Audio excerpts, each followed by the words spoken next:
Hello Aquarius, welcome to your reading. My name is Maria and this is an intuitive general tarot reading for Aquarius, Sun, Moon, Rising, Venus, Stellium or Cross-Watcher. And it's a timeless reading, so when you're guided towards it and if it resonates, if it speaks to you, then that was the time you were supposed to find it. Today we have a reading on the table that's very, I would say, very niche reading, very specific to, it could just be to a few Aquariuses. And I will say this is a reading for somebody who's feeling like they're at the end of their rope, or who's going through a very, very difficult transition. This is a reading for somebody who's not feeling good. So if you feel good or you feel great, go watch the other parts of your chart. Go watch the Sun, Moon, Rising, Ascendant, Stellium, whatever you have in other placements. Go watch one of those videos and have a good time. Bye. But if you are in the state of having a lot of questions and going through a really difficult time, then maybe this reading is for you. So I have done your reading with the Cosmic Creatures deck, the Osho Zen Tarot, the Good Tarot, the Muse Tarot. That's what's on the table until now. We have other decks that could come in. No, actually, I also used the Osho Transformation card. That was actually very enlightening, came out at the end. But let's see. So it's also written in the description box. Now, we start out with this. With Butterfly. This is the first card of the reading. Also, this is you. This is your process. And this also sets the tone for the whole reading. So the reading is about metamorphosis. It's about enormous change. It's about transformation from one form to a completely other form. And you being in the throes of that change, of that metamorphosis. And from what I understand, the transition from being in the I forgot the word, what the state that the butterfly is in before they become a butterfly, moving into this has them completely turning into goo and just absolute complete destruction. And until they sort of emerge as this, which is, I would assume, a terrifying process. And it is, in a way, the process that you're in. Now, it's coming out described by 3 major arcana, and it really doesn't get much bigger than this. It's the Fool, the Source, which is the Sun card from the Osho Zen Tarot deck, and the World. So I would think that anybody who was asked to pick out the 3 biggest cards from the major arcana, they might very well pick these 3. The beginning, the card that begins a major journey, and it invokes a whole new lease on life, a whole new road, just a new mythical journey or path. The source of all light and creation and life, and the world itself. So really big energies are at play. No wonder you're feeling pretty weird, because actually, if all of this is into play, the process you're going through, the magnitude of it cannot be overstated. And I think you know this already. You know that it's major. You know that it has you moving from one world to another. You know that it's out of your hands, that it's bigger than you. But this still leaves you with a lot of questions. And I feel that one of those questions is, yeah, but what world will I be landing in? Where am I going? I accept the fact that this is happening. I understand that it's bigger than me and that it's also a transformation into something, but can you just kind of give me a sneak peek of into like what? And well, let's see about that. But it comes out as well with the projections, which is your reaction to these incredibly big energies in your life that are moving you, that are changing you, that are stripping things away and adding things and turning you maybe into goo, and not really explaining where it's going. And of course this leaves you in a complete this one comes out to me as the House of the Undying. If you've read or seen Game of Thrones, it's a place where you're thrown into as a part of moving towards your destiny, and it takes you into complete illusions, and it's about tempting you to hold on to something that you're gonna lose anyway, and it's about trying to figure out what is real, what can I get with me, what can I get with me, and it's really also about letting go of something that you are not completely ready to let go of, or that's very difficult to let go of. So it leaves you in, and you're being very confronted with yourself in this place. You're being very confronted with the lack of answers, and with all the projections you have on yourself, on others, on the universe, on the situation. And this card, I was hoping to get a little more out of it, so I drew an extra card to clarify it, and it turns out that the one that came out only clarified. Really didn't. It's just as confusing. So the projections came out clarified by the Muse of Voices, which I find to be the most bizarre card in this deck.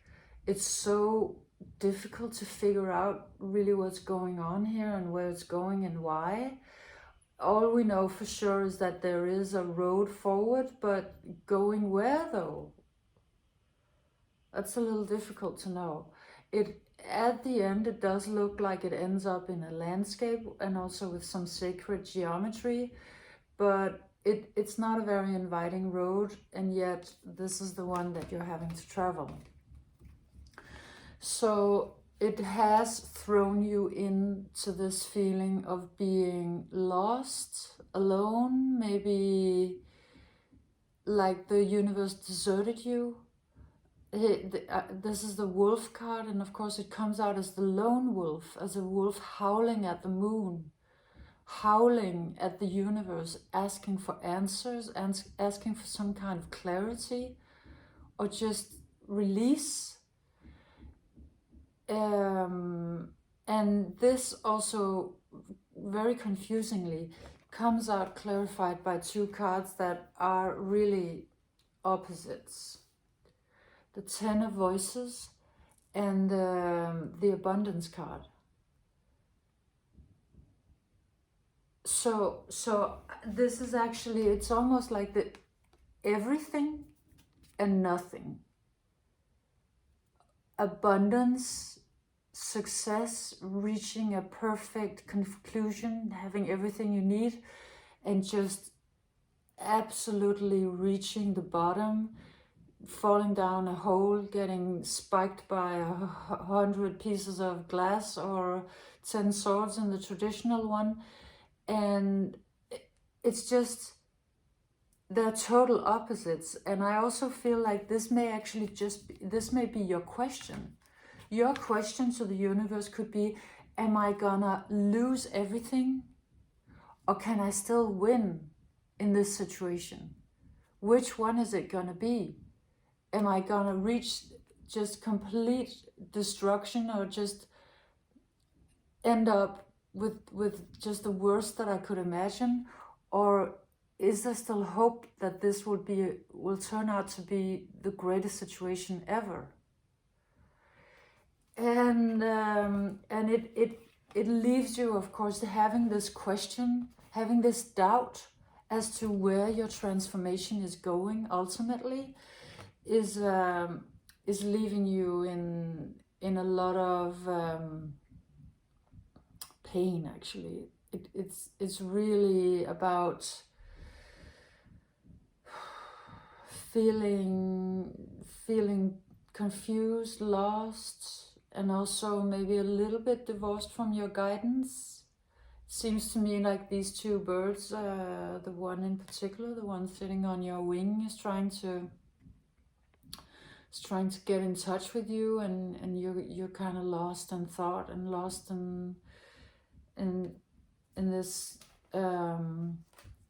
in these feelings, or these painful feelings of being in this situation and not knowing where it's going.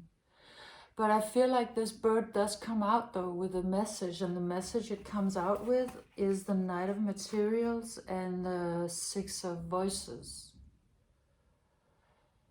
And the Knight of Materials is the fastest Knight of Materials I've seen in any deck. It's normally the Knight of Earth, an incredibly slow moving energy. This one is a little faster, and to me, this is a very cute card. It's kind of hopeful. It's coming with a flower, but what it's saying is that, there is forward movement. But it may just be painfully slow to you.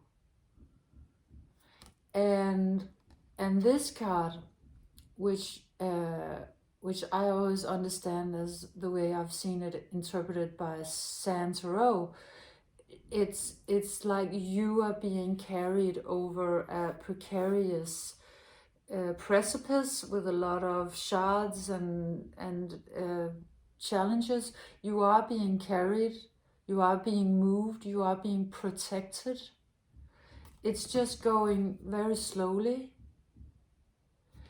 And that's really what is going on.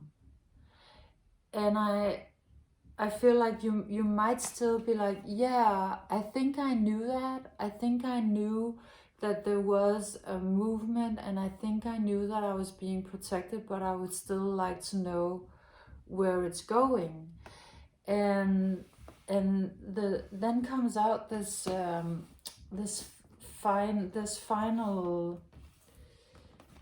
these final answers in the, let's say, just the first part of the reading, which is, and they're all about flipping the script or turning something around. So they start out with the whale spirit, which is about depth,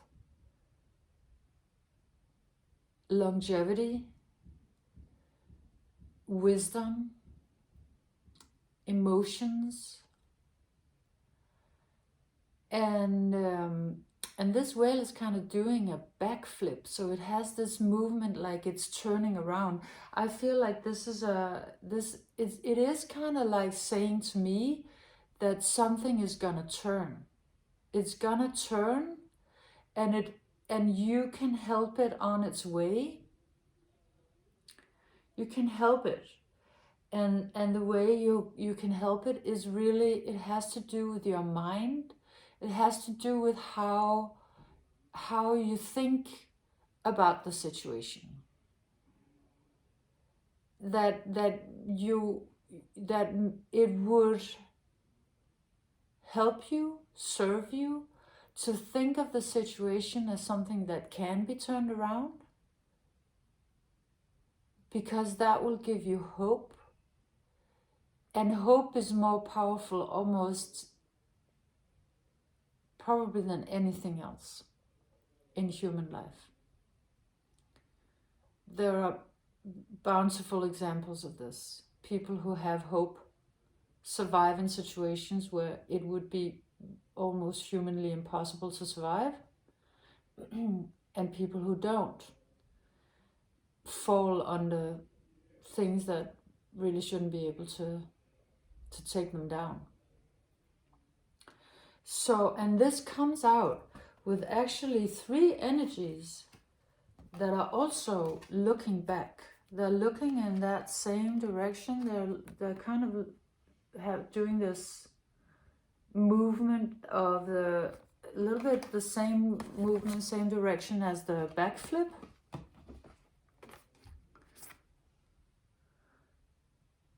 So I feel like all of these energies are talking about something turning around. Something turning around.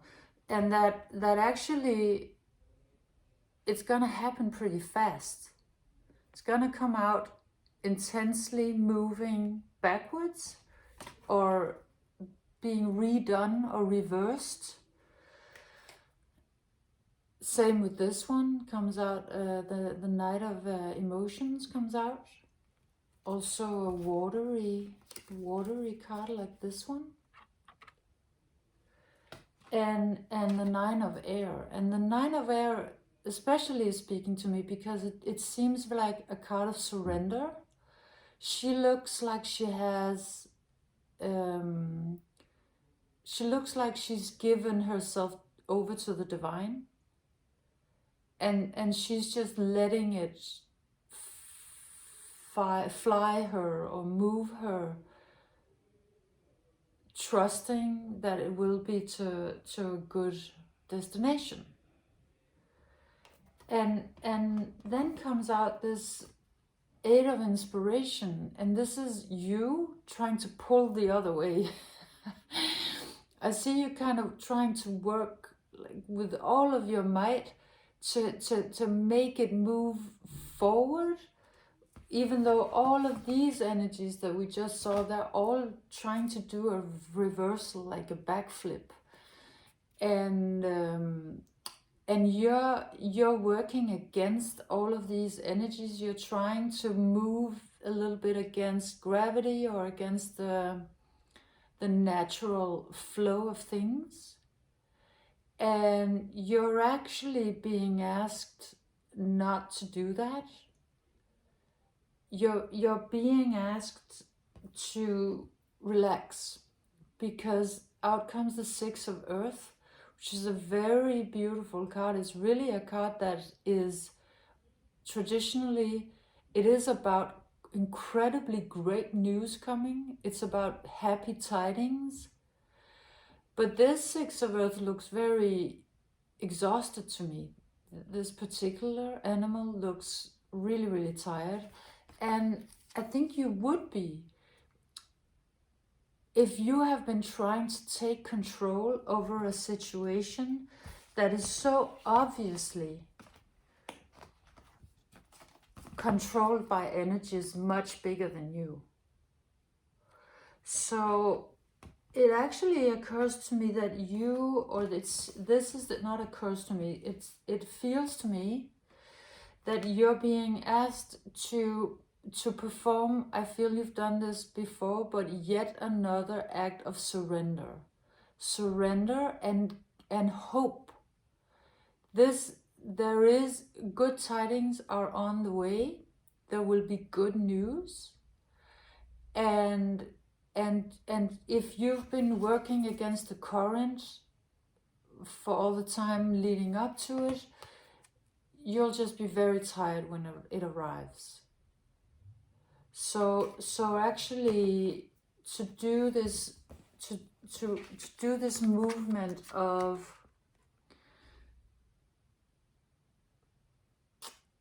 it is a movement of surrender. It is a movement of letting the energy go where it will.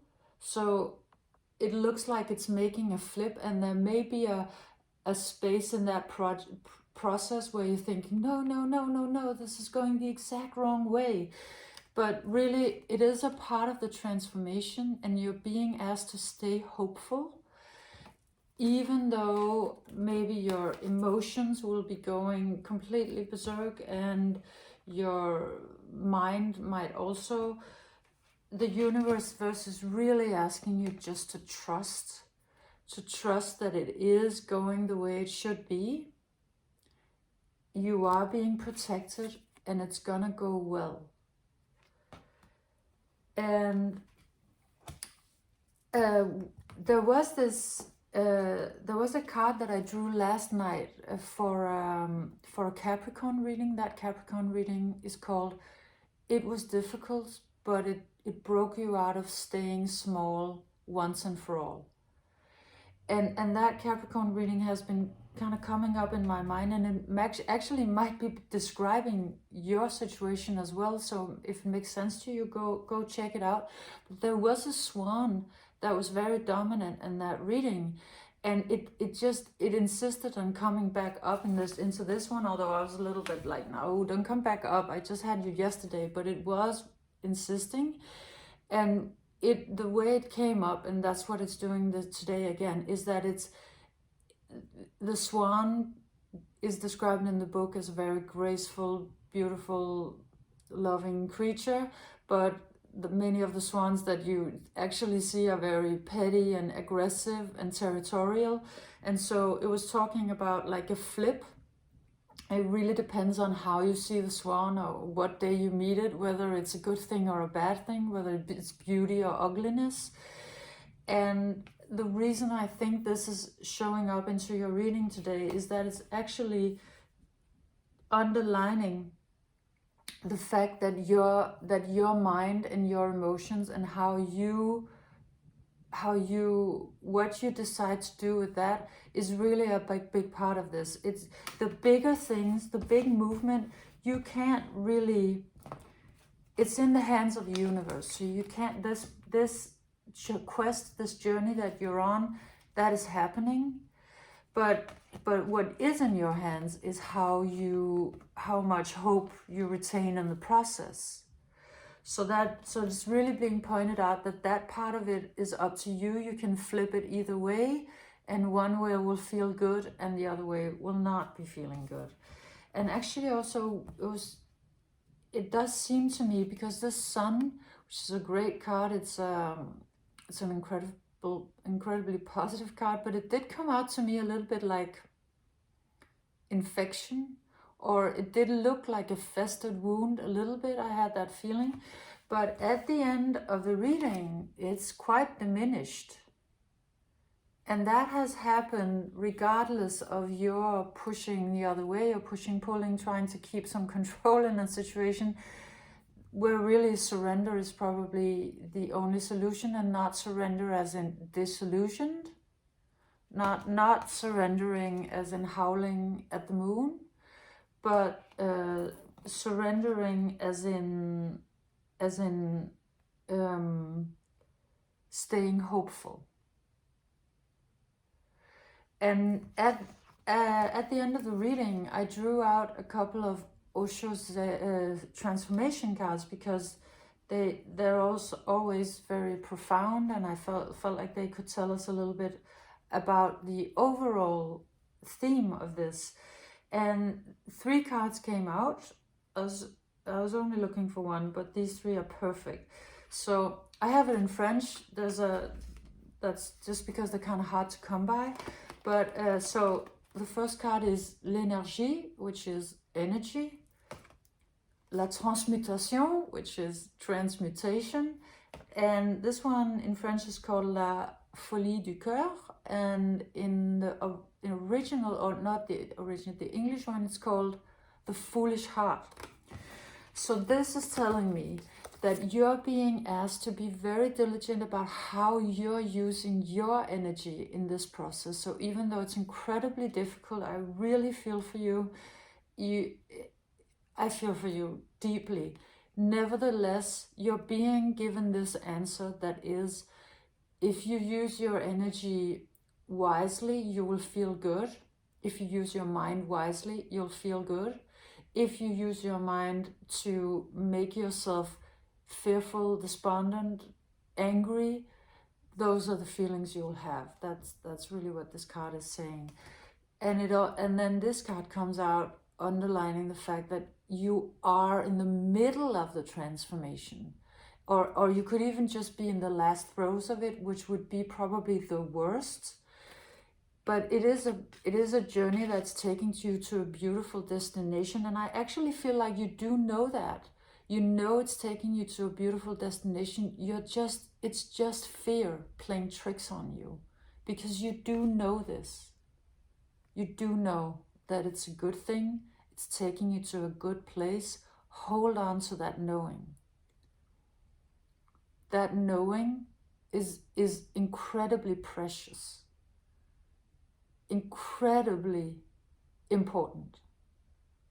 So don't discard it. Celebrate it. Make sure you watch over it. It really is your most precious gift at this point in the process, is that you do actually know it's taking you to a good place. Your fear has just taken over for a little while. And now comes the foolish heart in the end. This is the Francis of Assisi, which was this incredibly wise, heart-opened monk of the, I feel like I should know which century, I can't remember. But this is just about a real heart opening. Just incredibly mild and beautiful and at peace. So if you could find a way to approach this energy within yourself a little more, it would just do you a world of good. Because the bigger process is in the hands of the divine anyway. So really trust and hope, and remember that you know in your heart it's going in the right direction, and it is all about turning you into this incredibly beautiful being that went through a metamorphosis and came out with a beautiful open heart. So thank you for being here, Aquarius. I hope this reading gave you something, and I wish you all the best. Much love and light and hope and happiness. And so anyways, thank you for being here. See you next time.